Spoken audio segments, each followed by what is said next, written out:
ఎట్లయితే ఈ సీజన్ వ్యాధుల బారిన పడకుండా మనం ఉండాలనే దానిపై మీకు వివరించాలని సార్ చెప్పడంతో ఇక్కడ రావడం జరిగింది. ఇక్కడికి రాగానే మాకు ఈ కార్యక్రమాన్ని ఇక్కడ నిర్వహించుకునే అవకాశాన్ని కల్పించినటువంటి గౌరవ హెచ్ఎం గారు కృష్ణరాజు గారికి తెలంగాణ సాంస్కృతిక సారథి పక్షాన అందరికీ ఇక్కడ ఉన్నటువంటి మేడమ్స్ సార్లందరికీ కూడా మా యొక్క హృదయపూర్వక నమస్కారాలు, కృతజ్ఞతలు తెలియజేస్తున్నాం. మీ అందరికీ తెలుసు, మనము కరోనా అనేది ఒక 3 సంవత్సరాల కిందట చూసినాం. కరోనా బారిన పడి ఎంతో మంది మృతి చెందారు. కరోనా బారిన పడి ఎంతో మంది ఆరోగ్యంగా నష్టపోయారు, ఆర్థికంగా కూడా నష్టపోయారు. మరి కరోనా నుంచి మనము వ్యక్తిగత శుభ్రత అనేది నేర్చుకున్నాం. అది నాని మాట్లాడద్దు, చిన్న చిక్క మాట్లాడద్దు. ఎవరు మాట్లాడినా కూడా మేము వెళ్ళేటప్పుడు ఎవరెవరు మాట్లాడుతున్నారు, ఎవరెవరు అల్లరి చేస్తున్నారు మా వాళ్ళందరూ అబ్జర్వ్ చేస్తారు. వెళ్ళేటప్పుడు మీ అందరికీ చెప్తాం, మేడం చెప్తాం, మేడం తను అల్లరి చేసి తను అల్లరి చేసినట్టు పనిష్మెంట్. నేను చెప్పే విషయాలన్నీ మీరు గుడ్గా విన్నారనుకో మీ అందరికీ గుడ్డేస్తుంది మేడం. ఓకే, ఒక్కసారి అందరు గట్టిగా చప్పట్లు కొట్టాలి. ఓకే, అల్లరి చేయద్దు. Thank you. మరి ఇప్పుడు వచ్చే వర్షాకాలంలో ఎక్కువగా మనము వింటాం, డెంగ్యూ, మలేరియా లాంటి జ్వరాలు వస్తాయి, టైఫాయిడ్ లాంటి జ్వరాలు వస్తాయి, మలేరియా లాంటి జ్వరాలు వస్తాయి. అంతేకాకుండా మనకు ఈ వాంతులు విరోచనాలు అవుతాయి. ఎందువల్ల అయితే వాంతులు విరోచనాలు అనేటివి ఈగలు, దోమలు అనేటివి మనం తినే ఆహారం మీద వాలినట్లయితే, ఆ ఆహారం మనం తిన్నట్లయితే వాంతులు విరోచనాలు అవుతాయి. అంతేకాకుండా దోమకాటు వల్ల మనకు ఏమవుతుంది, డెంగ్యూ లాంటి, మలేరియా లాంటి వ్యాధులు వస్తాయి. ఎందుకొరకు వస్తాయి? మన ఇంటి పరిసరాలన్నీ మనం పరిశుభ్రంగా ఉంచకపోవడం. ఇంటి పరిసరాలన్నీ పరిశుభ్రంగా ఉంచుకున్నట్లయితే దోమలు అనేటివి ఉండేది. ఎట్లా పరిశుభ్రంగా ఉంచుకోవాలి? మన ఇంటి చుట్టుపక్కల నీరు అనేది నిల్వ ఉండకుండా చూసుకోవాలి, నీరు ఉండకూడదు. అంతేకాకుండా మనము ప్లాస్టిక్ వస్తువులు, వాడని వస్తువులు ఏవైతే ఉంటాయో అవి పక్కకు పారేస్తాం. అందులో కూడా ఈ వర్షాకాలం నీరు చేరి అక్కడ కూడా ఈగలు, దోమలు అనేవి వృద్ధి చెందుతాయి. కనుక అవిటిని కూడా నీళ్ళు ఉండదంటే వాటిని శుభ్రం చేసుకుని పక్కకు పెట్టాలి. అంటే బోర్లు వేయాలి, లేదంటే పక్కకు ఒక రూమ్లో వేయాలి. పనికి రాకపోతే బయట చెత్త కుండీలో వేయాలి. అంతేకాకుండా మనం ఏం చేస్తాం, ఇంకొక పొరపాటు ఏం చేస్తామంటే, మనము రాత్రి పూట మిగిలినటువంటి అన్నం కానీ కూర కానీ ఏం చేస్తాం, మనం ఇంటి ముంగట్టున్న బోర్లో వేస్తాం. అట్లా వేయడం వల్ల కూడా ఈగలు, దోమలు అనేవి వృద్ధి చెందుతాయి. మరొక విషయం ఏంటంటే, ప్రతి వస్తువు కూడా, అంటే మనము బీడీలు చేసుకున్న ఆకు కానీ, లేకపోతే ఇంట్లో ఉన్న చెత్త చెదారం కూడా చెత్త బండి వాళ్ళు రాకముందే మనం ఏం చేస్తున్నామంటే బోర్లో వేస్తున్నాం. వేసేవరకు ఏమైంది, ఆడ బోరి జామ్ అయితే అక్కడ కూడా ఈగలు, దోమలు అనేవి వృద్ధి చెందుతాయి. దానివల్లనే ఈగల, దోమల వల్లనే ఇప్పుడు వచ్చే వర్షాకాలం మనకు జ్వరాలు అనేవి వస్తాయి. జ్వరాలు రాకుండా ఉండాలి, వాంతులు రాకుండా ఉండాలంటే పరిసరాలన్నీ పరిశుభ్రంగా ఉంచుకోవాలి. మీరందరూ కూడా వ్యక్తిగత శుభ్రం ఏంటి తినేటప్పుడు కాళ్ళు చేతులు శుభ్రంగా కడుక్కోవాలి, సబ్బుతో చేతులు కడుక్కోవాలి. ఈ విషయాలన్నీ కరోనా టైంలో మనం చాలా మెయింటైన్ చేసినాం. అది ఎప్పటికీ మెయింటైన్ చేస్తే బాగుంటుందని మీకు తెలియజెప్పడంతో రావడానికి జరిగింది. మరి ఈ కార్యక్రమం సందర్భంగా సురేష్ పరిసరాల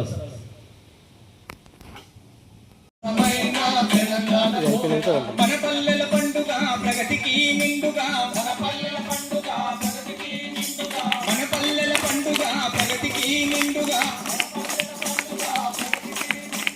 మన పల్లెల సీమల్లె చిందులు మారుతాములు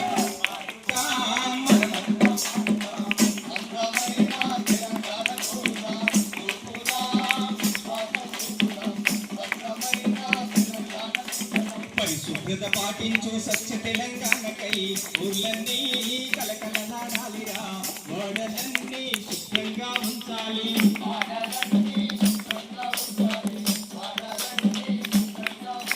పరిశుభ్రత పాటించు స్వచ్ఛ తెలంగాణకై ఊర్లన్నీ కలకలలాడాలిరా, ఓడలన్నీ శుభ్రంగా ఉంచాలి.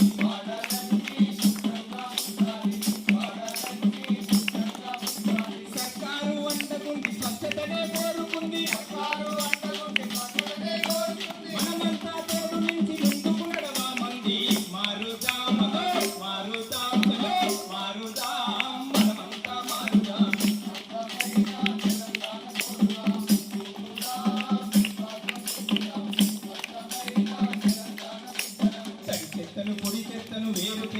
ఇవ్వాలి ప్రతి ఒక్కరు మొక్కలు నాటాలి పల్లెలన్నీ పచ్చదనం ఉంచాలి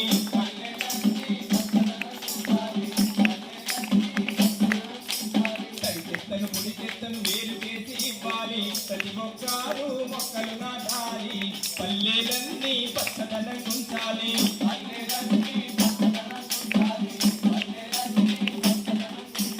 మన పల్లెల పండుగ ప్రగతికి నిండుగా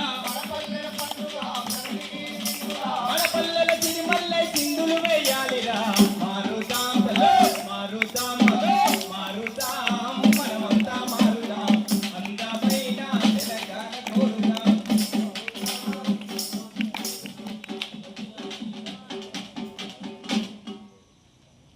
ప్రవీణ్ గారు ఇప్పుడు ఇంకా గ్రామాలలో సార్ మేము ఏ గ్రామ పంచాయతీకి వెళ్ళినా కూడా మన బడిబాట కార్యక్రమం కూడా చేస్తున్నాం సార్.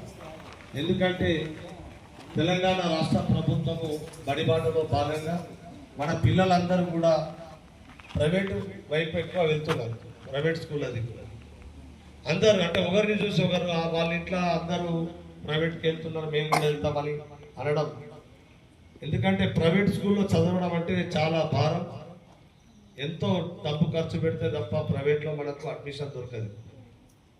ఇప్పుడు మొన్న ఎల్కేజీ యూకేజీ పిల్లల గురించి నేను తెలుసుకున్న, కేవలం వాళ్ళ బుక్స్కు అండ్ వాళ్ళకు ఒక 2 జతల బట్టలు ఇవ్వడానికి 8,000 రూపాయలు ఛార్జ్ తీసుకుంటున్నారు. అంతేకాకుండా వాళ్ళ ఫీజు ఎంత ఉందమ్మా, ఎల్కేజీ వాళ్ళకు 40,000 రూపాయలు. అలాగే 5th క్లాసు అట్లా 7th క్లాస్ ఉన్న వాళ్ళకి ఎంత ఉంది, 70,000 80,000 ఫీజు. అన్ని డబ్బులు పెట్టి మనం ప్రైవేట్లో చదివిస్తున్నాం. ఓకే మంచిది, చదివించచ్చు. మరి ప్రైవేట్లో విద్య ఎంతవరకు నాణ్యత ఉన్నదనేది మీకు తెలుసు. అక్కడ కేవలం ఇంటర్మీడియట్ 10th పాస్ అయిన వాళ్ళతోటి, మామూలుగా ఏదో డిగ్రీ చేసిన వాళ్ళతోటి, ఓపెన్ డిగ్రీ చేసిన వాళ్ళతోటి క్లాసులు చెప్పిస్తారు. మరి మీకు ఎక్కడికి వస్తుందమ్మా విద్య, నైపుణ్యం ఎక్కడికి వస్తుంది? మరి ఇవాళ ఈ మేడమ్స్ కానీ ఈ సార్లు కానీ మీకు ఇక్కడ చదువు చెప్పడానికి వాళ్ళు ఎంత కష్టపడతారో తెలుసా మీకు? వాళ్ళు డిగ్రీ చేయాలి, బిఎడ్ చేయాలి, టెట్ రాయాలి, ఎన్నో పోటీ పరీక్షలను ఎదుర్కొని ఒకసారి రాస్తే రాకపోతే రెండోసారి రాయడం, రెండోసారి రాకపోతే మూడోసారి రాయడం. రాయడం అంటే ఏంటి? కష్టపడి చదవడం. గొప్పగా చదువుకొని ఈరోజు వాళ్ళు గొప్ప స్థాయిలో ఉండి మనకి విద్యను అందిస్తున్నారు. మరి అలాంటి సార్ల దగ్గర మనం చదువుకోకుండా ప్రైవేట్ స్కూల్లో చదువుకోవడం ఎంతవరకు కరెక్ట్? ఈ విషయాలన్నీ కూడా మీరు మీ ఇంటి వద్ద మీ అమ్మ నాన్నతో చెప్పాలి, ఇంకా మీ ఫ్రెండ్స్ తోటి కూడా చెప్పాలి. మనకు తెలంగాణ రాష్ట్ర ప్రభుత్వం అందరికీ మధ్యాహ్న భోజనం ఇస్తుంది, స్కూల్ డ్రెస్సులు ఇస్తుంది, బుక్స్ ఇస్తున్నది, అన్ని రకాలుగా మనకు సౌలతులన్నీ కల్పిస్తున్నారు. మరి అట్లాంటప్పుడు మనం ప్రైవేట్ దిక్కు వెళ్ళడం అనేది సరైనది కాదు. కనుక బడిబాటలో భాగంగా మేము ప్రజలకు కూడా ఈ విషయాలన్నీ తెలియజేస్తున్నాం. అంతేకాకుండా కూడా మనకు ప్రభుత్వ హాస్పిటళ్ళు కూడా చాలా వరకు వృద్ధి చెందినాయి. ప్రతి మండలకు మండల కేంద్రంలో మనకు వైద్య కళాశాలలు ఏర్పడుతున్నాయి, జిల్లా కేంద్రంలో. అంతేకాకుండా మనకు మాతా శిశువు ప్రత్యేకంగా అయినది, మనకు అక్కడ స్కానింగ్లు ఉన్నాయి, ఎండి డాక్టర్లు ఉన్నారు, గైనకాలజిస్టులు ఉన్నారు, మనకు నరాల డాక్టర్లు ఉన్నారు, కిడ్నీ ఫంక్షన్కి సంబంధించి కిడ్నీ డాక్టర్స్ ఉన్నారు. అందరూ కూడా చాలా వరకు ఎండీలు ఉన్నారు. దయచేసి అందరూ మీ ఇళ్లలో కూడా మీ అమ్మ నాన్నలకు చెప్పాలి. ప్రభుత్వ హాస్పిటల్ కూడా చక్కగా మీ అందరికీ వైద్య సహకారం అందిస్తున్నారు. గతంలో మందులు కూడా ఎంతవరకు కొంతవరకు ఇచ్చేవారు, ఇప్పుడు అట్లా కాదు. ప్రతి వ్యాధి కూడా మందులు కూడా అందిస్తున్నది గవర్నమెంట్. ఈ విషయాలన్నీ మీకు తెలియజెప్పాలి ఇట్లా. కావున ఇప్పుడు బడిబాట మీద మా మిత్రుడు రాజ్ కుమార్ ఒక పాట వినిపిస్తారు. ఒక్కసారి గట్టిగా చప్పట్లు కొట్టాలి. ప్రైవేటు బడులకు పైసల చదువుకు అయ్యో నేనెట్టబోను, అమ్మో నేనెట్టబోను. ప్రైవేటు బడులకు పైసల చదువుకు అయ్యో అమ్మో నేనెట్టబోను. ప్రైవేటు బడులకు పైసల చదువుకు అయ్యో నేనెట్టబోను, అమ్మో నేనెట్టబోను.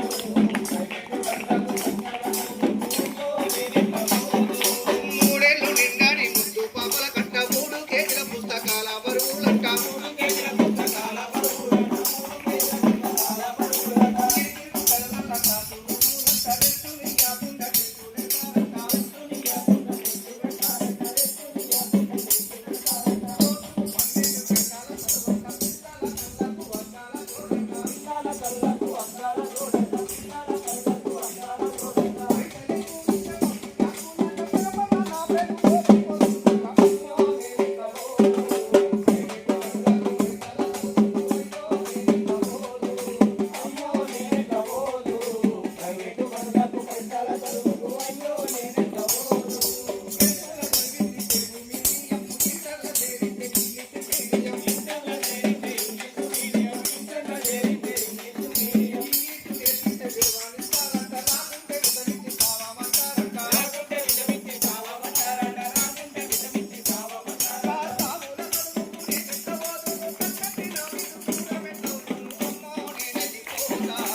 రాజ్ కుమార్ గారు.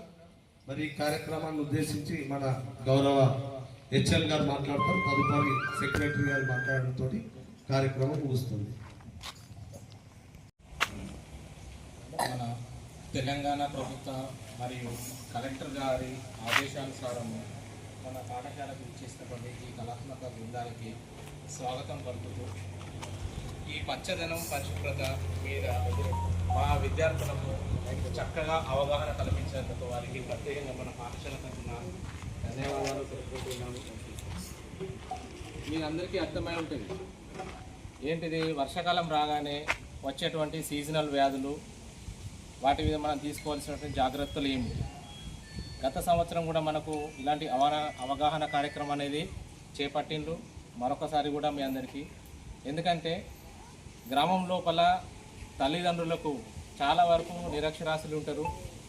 ఈ పిల్లల ద్వారా వాళ్ళకు వెళ్తే ఈ మెసేజ్ ద్వారా ఎంతో కొంత మార్పు వస్తుందని వాళ్ళు ఈరోజు మన పాఠశాలకు వచ్చి ఈ కార్యక్రమం నిర్వహించడానికి వారికి మరొకసారి ప్రత్యేకమైన ధన్యవాదాలు తెలియజేస్తున్నాము. అలాగే ఇంకోటి చిన్న సూచన సార్, మీరు మాకు పచ్చదనం పరిశుభ్రతతో పాటు మీరు బడిబాట మీద, తర్వాత ప్రభుత్వ హాస్పిటల్స్ మీద కూడా మేము ప్రజల లోపల చైతన్యం చేస్తున్నామని చెప్పారు.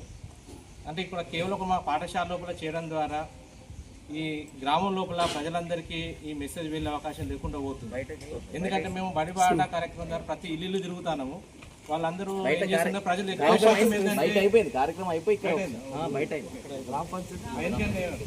ప్రైవేటు పాఠశాల వల్ల తల్లిదండ్రులు ఎంతవరకు లాస్ అవుతుంది అనేది ఈ కార్యక్రమం మీరు కొంచెం తెలియజేస్తే వాళ్ళు కూడా కొద్ది శాతం మంచి అవకాశం అనేది, అవగాహన అనేది కలిగి ఉంటారు.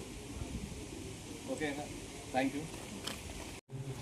పచ్చదన పరిశుభ్రత బడిబాట కార్యక్రమంపై అవగాహన కల్పించడానికి ఇక్కడికి చేసినటువంటి తెలంగాణ సాంస్కృతిక కళా బృందానికి వారికి నా యొక్క నమస్కారం తెలియజేస్తూ, ఇటు కార్యక్రమము నిర్వహించడం వల్ల ప్రజల్లో చైతన్యం తీసుకురావాలి. మళ్ళీ అట్లాగే ప్రభుత్వ పథకాలు ఏవైతే ఉన్నాయో ఆ పథకాలను ప్రజలకు తెలియజేయాలి. వాళ్ళ యొక్క రూల్స్ ఏదైతే ప్రభుత్వం ఏదనుకుంటుందో అది మీ పాట రూపంలో తెలియజేస్తున్నందుకు అందరికీ నమస్కారం తెలియజేస్తున్నాను. చాలా అందరికీ పాట అనేది తొందరగా చేరవుతుంది కాబట్టి ఈ కార్యక్రమం నిర్వహించడం తెలంగాణ సాంస్కృతిక కళా బృందం వారు నిర్వహిస్తూ ఉన్నారు. ఈరోజు మనం ఏదైతే 2 కార్యక్రమాలు అంటే బడిపాట గురించి చక్కగా పాట రూపంలో వివరించడం జరిగింది. ఏదైతే మన ప్రైవేటు పాఠశాలలో చదువుకుంటే ఆర్థికంగా ఎలా ఇబ్బంది పడతారనేది తెలియజేసింది. మనకు ప్రభుత్వము ఒక్కొక్క విద్యార్థి మీద కొన్ని వేల కానీ ఒక 70,000 రూపాయలకు పైగా ఖర్చు చేస్తూ ఉన్నారు ఒక సంవత్సరంలో. కాబట్టి ఇంటి అందరూ మంచి well educated and qualified teachers ఉంటారు. కాబట్టి ఈ సంస్థ మన గవర్నమెంట్ స్కూల్లో ప్రోత్సాహం చేస్తూ మనం చదువుకోవాలి. మీరు కూడా చుట్టుపక్కల అందరికీ చెప్పాలి. అదేవిధంగా పచ్చదనం పరిశుభ్రత అనేది, మన వ్యక్తిగత పరిశుభ్రత అనేది అందరం మనం అలవర్చుకోవాలి. ఇంటి చుట్టుపక్కల ఏవైతే ఉన్నాయో కొబ్బరి చిప్పలు కానీ ఏదైతే వాటర్ ఇక్కడ మీకు లాస్ట్ టైం కూడా మనం కార్యక్రమం చేసుకున్నాం. అదేవిధంగా ఈ సంవత్సరం కూడా కార్యక్రమానికి మనకు పిలవగానే వచ్చినటువంటి తెలంగాణ సంస్కృతి కళా బృందం వారికి థ్యాంక్ యూ. అండ్ మీరు పచ్చదనం పరిశుభ్రత అనేది మనం ఇదివరకు తెలుసు. అది అదేవిధంగా లాస్ట్ టైం లాగా మనం ఏ విధంగా అయితే చేసినామో చెత్తను ఉంచుకోకుండా ట్రాక్టర్లో వేయాలి. అలాగే నీళ్ళు నిల్వ ఉంచుకోవద్దు. ఇప్పుడు దోమలు వృద్ధి చెందే టైం కాబట్టి ఏదున్నా కానీ కొబ్బరి చిప్పలు కానీ టైర్లు కానీ ఏది కానీ అందులో ఉన్న వాటర్ను పారవేయడం బాధ్యత ఎవరి మీరే. ఓకేగా, పిల్లలు చేస్తారు కదా. ఓకే, థ్యాంక్ యూ అందరికీ. థ్యాంక్ యూ సార్, ధన్యవాదాలు. మరి ఈరోజు మాకు ఇక్కడ ఈ యొక్క అవకాశం కల్పించిన హెచ్ఎల్ గారికి ప్రత్యేకంగా ధన్యవాదాలు తెలియజేస్తున్నాం. మా మైపాల్ చెప్పినట్టుగా మేమందరం కూడా ప్రతి గ్రామంలో కూడా గ్రామ పంచాయతీల వద్ద కానీ ఇంకా చిన్న గ్రామాలు, ఆమ్లెట్ గ్రామాలు ఉంటాయి, వట్టి గ్రామాలు కానీ ఇంకా ముఖ్యమైనటువంటి ప్లేస్లో కూడా కార్యక్రమాలు